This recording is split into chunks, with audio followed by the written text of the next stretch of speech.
Pas de panique, dossier OVNI.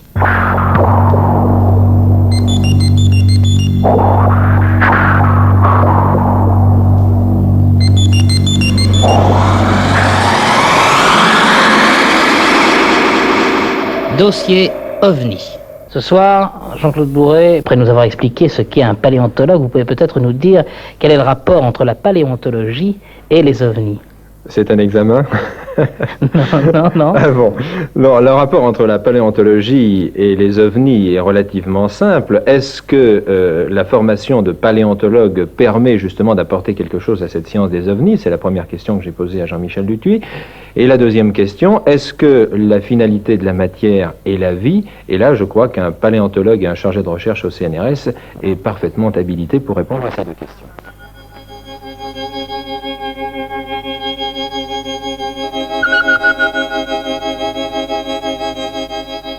Jean-Michel Dutuit, vous êtes chargé de recherche au Centre national de recherche scientifique, vous êtes paléontologue. Est-ce que vous pouvez apporter quelque chose au problème OVNI? Est-ce que votre formation scientifique vous permet d'apporter quelque chose de précis? Non, je ne pense pas. Je pense absolument aucun scientifique, à l'heure actuelle au moins, peut faire une liaison immédiate entre le phénomène OVNI et sa préoccupation professionnelle. Je crois que c'est impossible, on ne peut même pas parler de science, évidemment, quand il s'agit d'OVNI. On parle de témoignages d'abord, et puis de terrain qui est en plein débroussaillage. Un point, c'est tout, je crois. On y apporte certes une méthode d'étude, je crois que c'est surtout ce qui est capital, et on peut éviter de commettre bien des erreurs. Par exemple, un astronome ou un astrophysicien sera armé, il pourra dire s'il s'agissait d'un météorite ou d'autre chose. Un météorologue vous apportera d'autres précisions quant à un phénomène qui s'est passé dans l'atmosphère. Mais je crois que les liaisons sont minimes et que le phénomène est tellement polymorphe, on est obligé d'envisager un tel éventail, un tel spectre de phénomènes matériels qu'il est impossible qu'un seul homme puisse se retrouver dans cet imbroglio.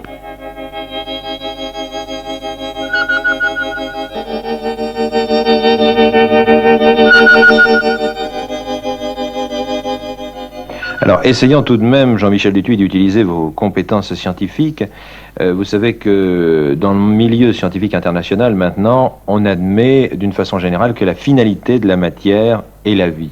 Est-ce que vous pourriez nous expliquer cela? Et est-ce que vous êtes d'accord d'abord avec ce théorème? Mais je ne crois pas que la communauté scientifique l'admet entièrement. Disons que, si vous voulez, c'est une tendance. Il y a 20 ans, il y a 20 ou 30 ans encore, on ne voyait pas très bien comment passer de la matière inerte à la matière animée. Il y avait certes eu des expériences, des synthèses faites en laboratoire qui prouvaient qu'on pouvait accéder à la construction, à la synthèse de certains corps organiques élémentaires. Mais pour la suite des événements, on pensait qu'une dose, disons, de hasard absolument énorme intervenait dans le phénomène. Et il faut se méfier, car aujourd'hui encore, de très nombreux savants, je ne dirais pas la majorité, mais disons un très grand nombre, pensent qu'il s'agit d'un phénomène très improbable que l'apparition de la vie. Alors, qu'en est-il exactement?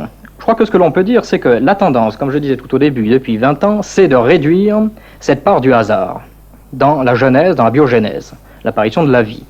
En particulier, depuis que l'on utilise la spectrométrie des fréquences, on a pu déceler dans l'univers, dans le cosmos, de très nombreuses molécules organiques, des sortes de briques élémentaires, pouvant concourir dans une genèse de la vie, dans l'apparition de la vie. Disons des corps élémentaires, peut-être aussi complexes que ceux que l'on synthétisait au laboratoire il y a encore relativement peu de temps. Pour la suite des événements, il est difficile d'en parler en aussi peu de temps, c'est même impossible. Ce que je dirais, c'est qu'on est à peu près d'accord maintenant pour dire que sur Terre, la première bactérie très élémentaire, vraiment très élémentaire, est apparue il y a environ 4 milliards d'années. La Terre s'est formée il y a 5 milliards d'années. Le système solaire s'est formé il y a 5 milliards d'années. On remarquera déjà que ce fut presque immédiat à l'échelle géologique après la formation du système solaire. 1 milliard d'années de latence, puis apparition qui s'est faite sûrement 500 millions d'années après la formation de la Terre, et 500 millions d'années après, apparition d'une bactérie très élémentaire, mais d'une bactérie quand même. Et puis ensuite, si l'on saute toutes les étapes, on se rend compte que la bactérie existait déjà il y a 1,5 milliard d'années. Ensuite, les choses vont encore beaucoup plus vite. Il y a 1 milliard d'années, on connaissait déjà, il y a disons 800 millions d'années, on connaissait déjà toutes sortes d'organismes pluricellulaires qui peuplaient les mers, voire même le littoral ou la Terre. Et ensuite, il y a 600 millions d'années, 6 à 700 millions d'années, au début du Cambrien, on trouve une faune excessivement complexe et une flore même très complexe. Concernant l'homme, les dernières théories scientifiques amènent à penser que d'ici quelques années, on pourra peut-être l'insérer parmi les primates il y a 10, 20 ou 30 millions d'années. 30 millions, c'est peut-être beaucoup, et cela dépend évidemment du stade que l'on considère. Donc, l'homme a nécessité, pour ce faire, un minimum, disons, de 4 milliards 500 millions d'années, au bas mot. De là, on peut se poser toute une série de questions. Est-ce que sur d'autres planètes, sur les planètes qui sont susceptibles de fournir les matériaux nécessaires, les conditions de vie nécessaires à l'homme, sur ces planètes-là, y aura-t-il 4 milliards 500 millions d'années de disponibles pour que l'on puisse aboutir, en admettant que les conditions soient les mêmes que sur Terre, pour aboutir à l'homme? Il est difficile de répondre et vous mesurez déjà pleinement tout ce qu'il y a d'impossibilité à apporter une réponse à cette question.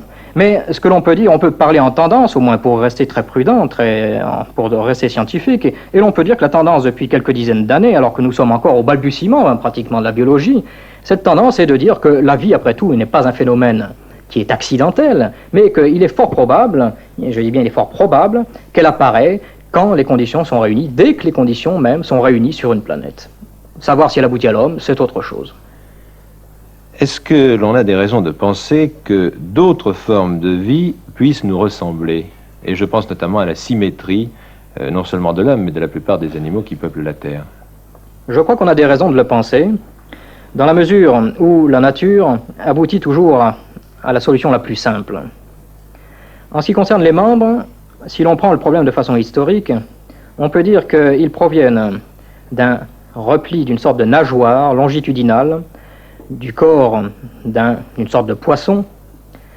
Ce repli natatoire latéral s'est concentré en 2 nageoires, une à l'avant, une à l'arrière, de chaque côté, et les millions d'années aidant, nous avons abouti de cette sorte à des membres articulés permettant à l'animal de se véhiculer sur Terre.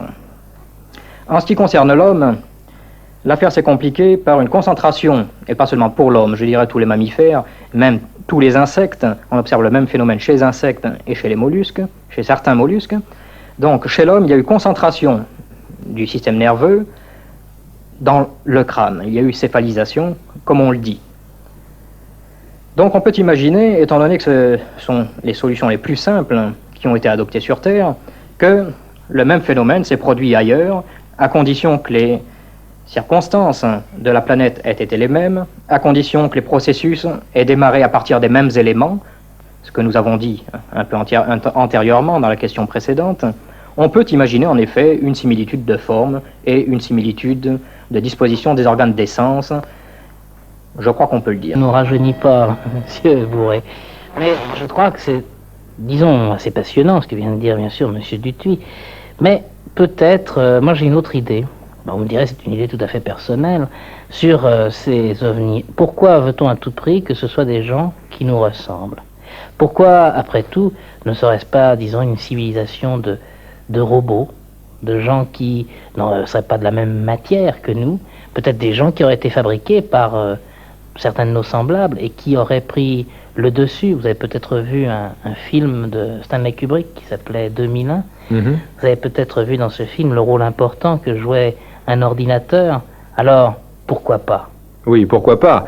Et c'est la question que j'ai posée à Patrick Amdieu, que nous avons déjà entendu au début de cette semaine, qui est chercheur au service aéronomie du CNRS. Je lui ai demandé si à travers tous les témoignages recueillis, vous savez qu'il y en a plus de 3000 dans le monde, je parle de visions d'humanoïdes rapprochées, est-ce qu'à travers tous ces témoignages, on peut répondre à la question, est-ce que ce sont des humanoïdes ou est-ce que ce sont des robots? Comment entrer en contact avec eux? Autant de questions auxquelles Patrick Amdieu essaiera de répondre demain. Demain, pas de panique, dossier OVNI.